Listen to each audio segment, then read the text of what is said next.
Oi, eu sou o Felipe e antes da história, deixa eu te contar uma coisa. Eu tenho alguns livros publicados de forma independente. E se você curte histórias de terror, o link para elas vai estar aqui embaixo. No meio do caminho é a história sobre o amor entre um casal de usuários de drogas. Assim Disse o Universo é um conto sobre determinismo. Satanás em Ré menor é sobre o pior lado humano na hora do desespero. Fios de Horror são mais de 10 histórias perturbadoras e, claro, 3 Pesadelos, que foi meu último livro lançado. Confere lá, e se você já leu, não se esquece de deixar a sua opinião. Agora sim, desliga as luzes, coloca os fones de ouvido e vamos pra história.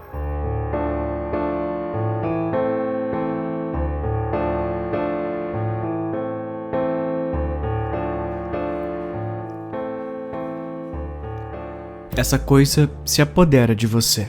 Um dia, você é uma criança despreocupada, brincando com soldadinhos de brinquedo e sonhando como a vida será legal quando adulto.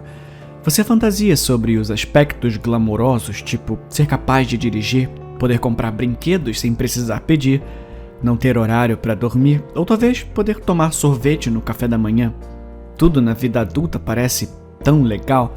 E então você acorda suando frio e tem 25 anos. Sozinho, em um apartamento apertado, com uma pia vazando e um carpete mofado, tentando sobreviver enquanto trabalha em 2 empregos com salário mínimo e vai para a faculdade em meio período à noite.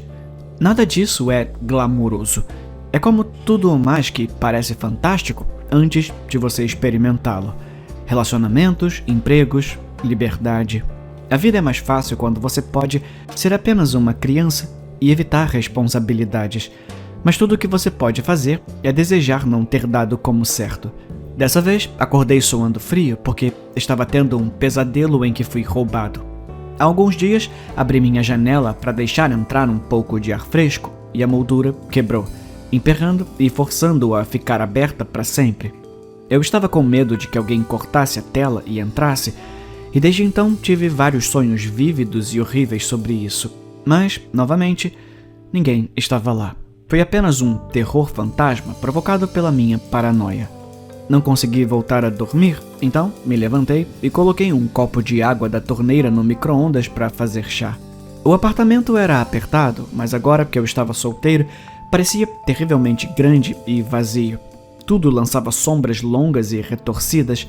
Parecia que a única parte da minha infância que consegui manter foi a minha imaginação hiperativa. Até minha estante quebrada de brechó parecia um monstro, tramando e conspirando para me chutar enquanto eu estava caído. Fiquei sentado na minha sala, tomando chá e lendo diversos blogs até perto do meio-dia, quando finalmente me forcei a tomar um banho e fazer algo no meu dia.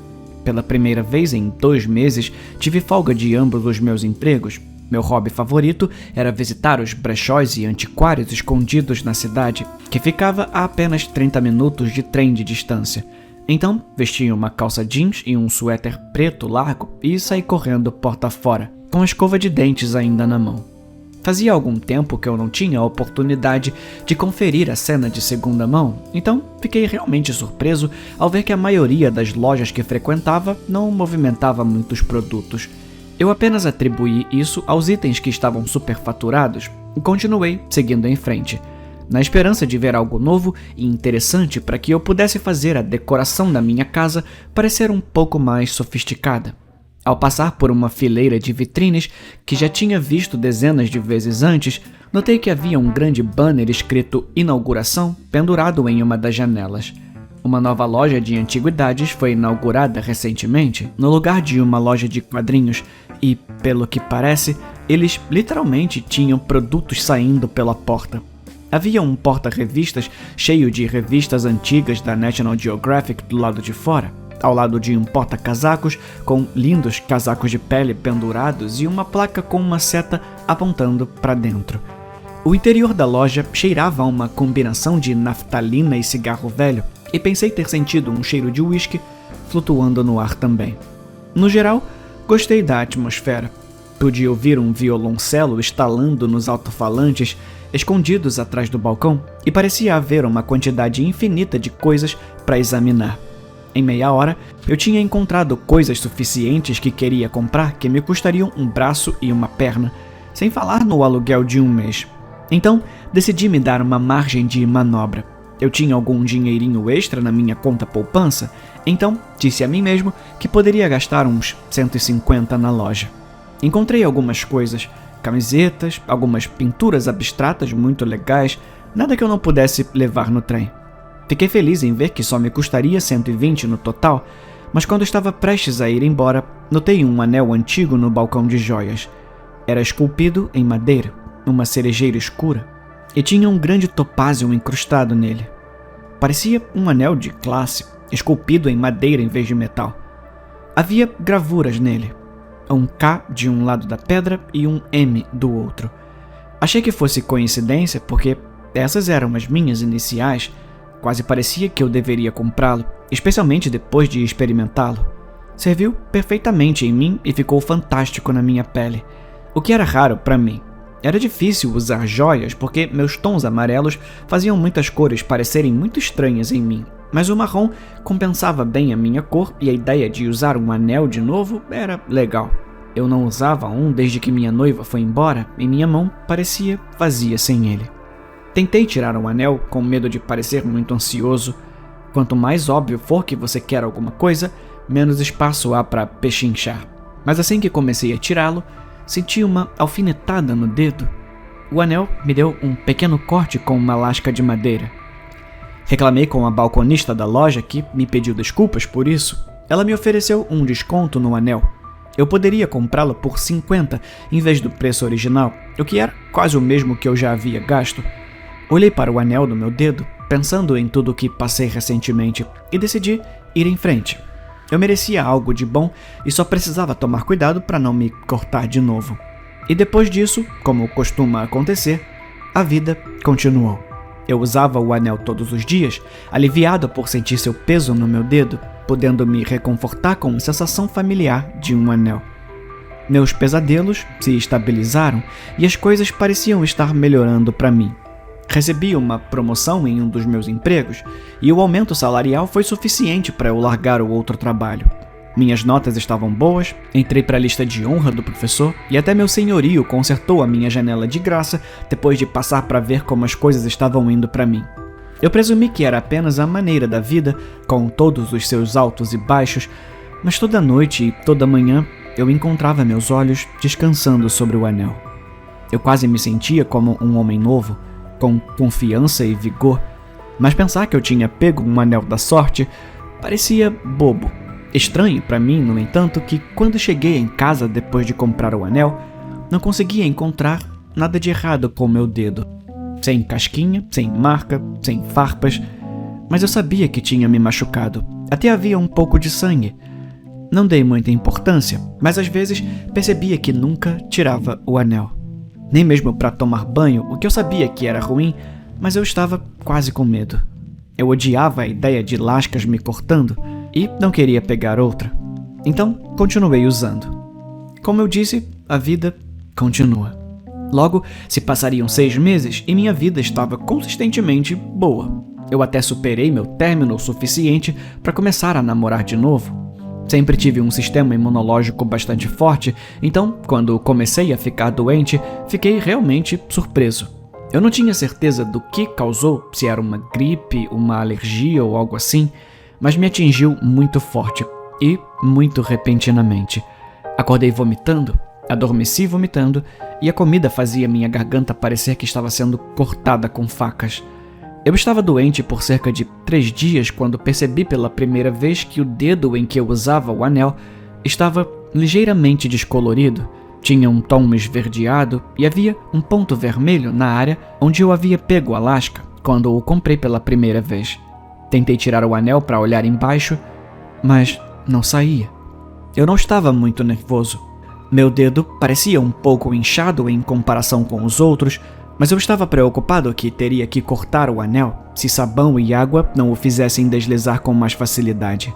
Claro, minha sorte, como tem a tendência de ser, havia acabado. O anel se recusou a sair, independentemente do que eu tentasse. Sabão, água, óleo, não fazia diferença. Depois de algumas horas tentando, eu desisti. Tomei algumas pílulas para alergia para combater um inchaço e prometi a mim mesmo que, se não tivesse diminuído o suficiente para remover o anel até de manhã, eu iria removê-lo na minha consulta médica no dia seguinte. Essa consulta nunca aconteceu. Meus sonhos naquela noite foram terríveis. Havia uma lasca no meu dedo, cravada até o osso, e começou a crescer. Eu podia sentir como um verme se contorcendo sob minha pele, enquanto meu osso se transformava em madeira.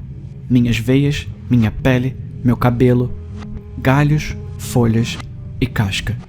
Eu me tornei uma árvore. Mas era a coisa mais dolorosa que eu já experimentei.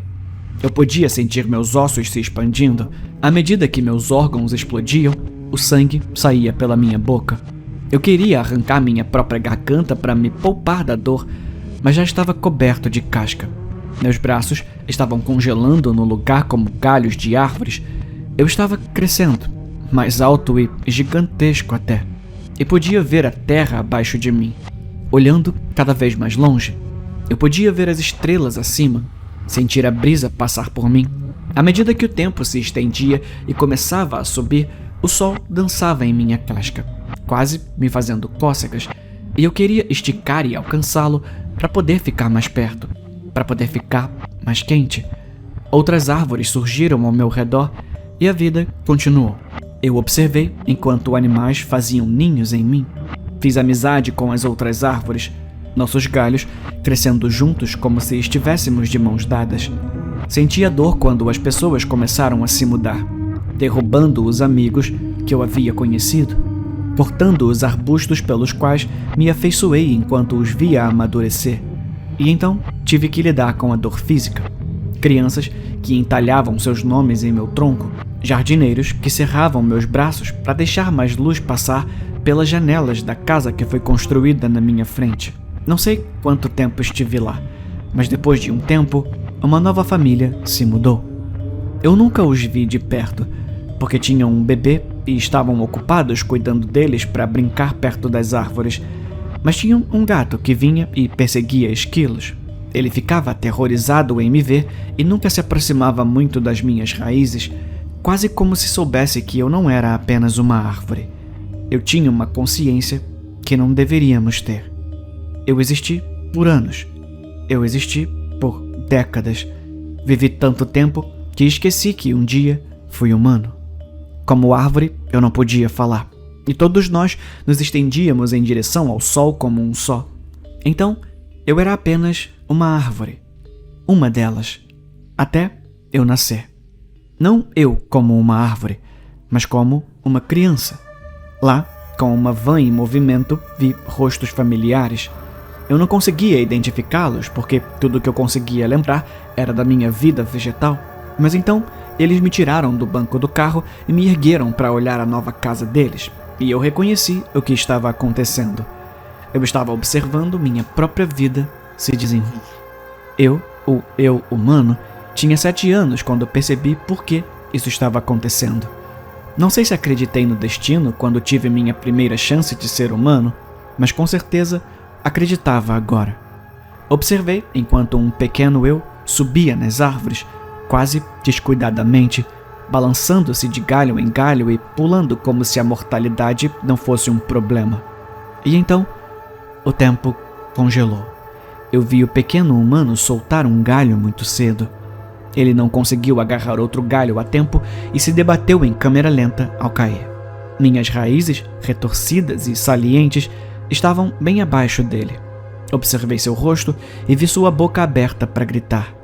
Mas o som nunca saiu. Ele caiu com um baque abafado e ali, saindo de seu peito, estava uma das minhas raízes. Ele quase parecia um anel enrolado em meu dedo de madeira torcido. E ele cuspiu algumas respirações fracas. Eu podia sentir a luta pela vida enquanto ela estava sendo sugada dele, sugada pelas minhas raízes. Mas enquanto isso acontecia, senti uma mudança. Senti seu coração dilacerado e partido tentar bater. E parecia que a absorção foi invertida. E então tentou novamente, aproximando-se da batida e assim por diante. Logo, seu coração estava batendo forte e eu me senti murchar e definhar. Minhas folhas começaram a cair. ficando quebradiças e marrons, desintegrando-se dos galhos. Sabe? Isso se apodera de você. Vida, morte, crescimento. Você pode tentar planejar tudo o que quiser, mas isso sempre encontra uma maneira de se aproximar de você. E então, você acorda suando frio, com a camisa manchada de sangue, e você não é uma árvore, nem um jovem de 25 anos. Você é uma criança. Uma criança cujos pais ainda se importam. Eles choram e gritam, vão com você na ambulância e ficam ao lado da sua cama rezando até o médico dizer que você vai ficar bem. Essa é a coisa mais assustadora de todas, sabe? Acordar e perceber que você viveu tantas vidas em sua própria cabeça, mas ninguém acredita em você. E você é empurrado para terapia porque afirma ser uma árvore há 2 anos, e então você para. Você finge que está tudo bem, mesmo sabendo recitar coisas, contar histórias, passar nos exames de nível universitário aos 12, 15 e 17 anos. Mas ainda assim, eles acham que você é louco quando diz a verdade. Um sábio idiota, mas mesmo assim, um idiota. Então, vivo a minha vida resignado a me deixar ser rotulado como autista ou esquizofrênico e tratado como se não pudesse funcionar na sociedade. Mas eu sei a verdade. Pode me chamar do que quiser, mas eu sei quem eu sou. E quem eu fui antes disso.